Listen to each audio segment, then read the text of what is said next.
Okay, Powers reference video 3. Let's have a look at PowerBeams now. So we'll make a PowerBeam in here and we will drop it into Miss Amazing's list of active powers. There we go.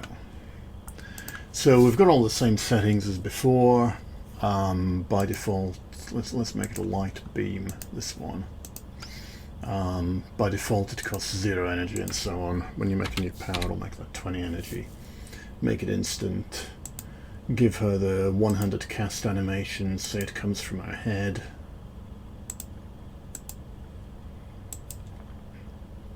Stick the energy burst effect and does energy burst aimed at the chest.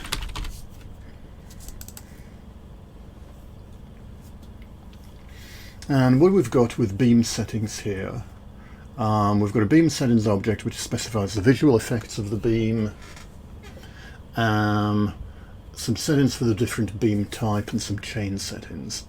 So with the basic one,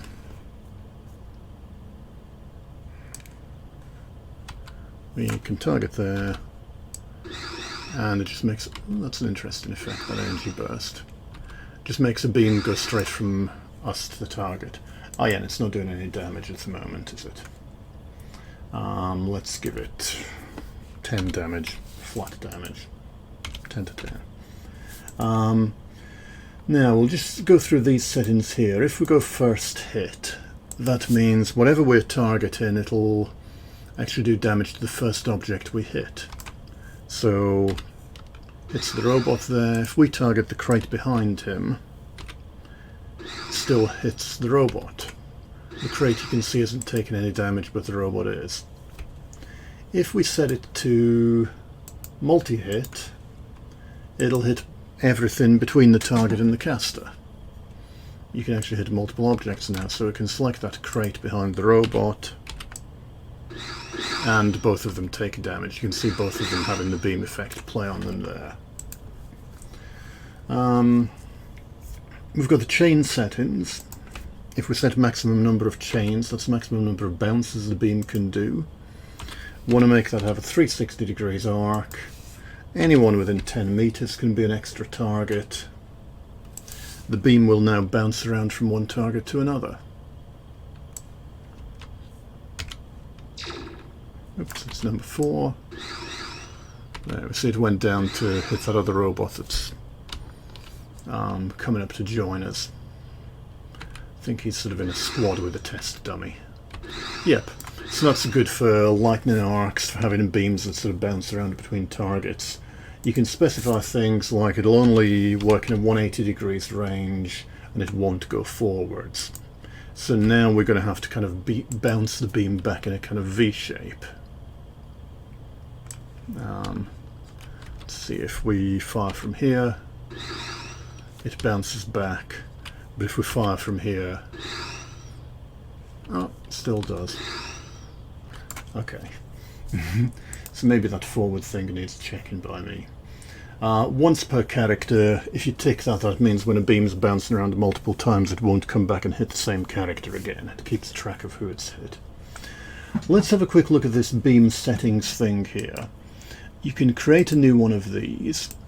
Visual effects, beam settings, and let's make one called Amazing Beams here. And this describes the visual look of the beam. So we'll want to have a material. We'll use the Force Beam one. From memory, that's wants to be quite narrow, so we'll give the beam width of 0.1. We probably want it to be a bit faster than that, maybe speed of 10. And that'll do for now. And we can drop that into the beam power we've made here.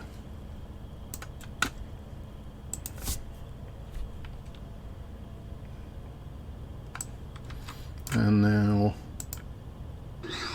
yep, we're using that new texture there. If we want to have some particles going off on it as well, beam particles, we can have a look there. We've got light beam particles, for example.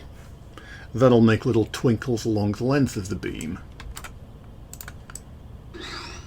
There we go, which looks even cooler. And it'll actually increase their,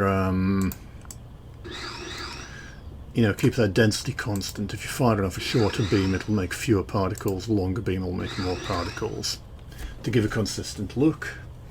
And we can change things like the speed of the beam was originally 3. Now these don't get cloned like the powers do, so you can actually tweak them in real time. You can see now the beam takes a long time to travel with a lower speed. I'll take the particles off because they don't work particularly well with these options, get funky, and make the beam sinusoidal. So it now kind of jumps around between the targets following a kind of sinusoidal rhythm. Or we can get it to have a noise pattern, in which case it's more sort of random. That one I use for lightning bolt effects, for example. The sinusoidal ones for other things that use beams like Moongirl's Shadow Anchor. Yeah, and we've got the start pulse and start end settings, so we could say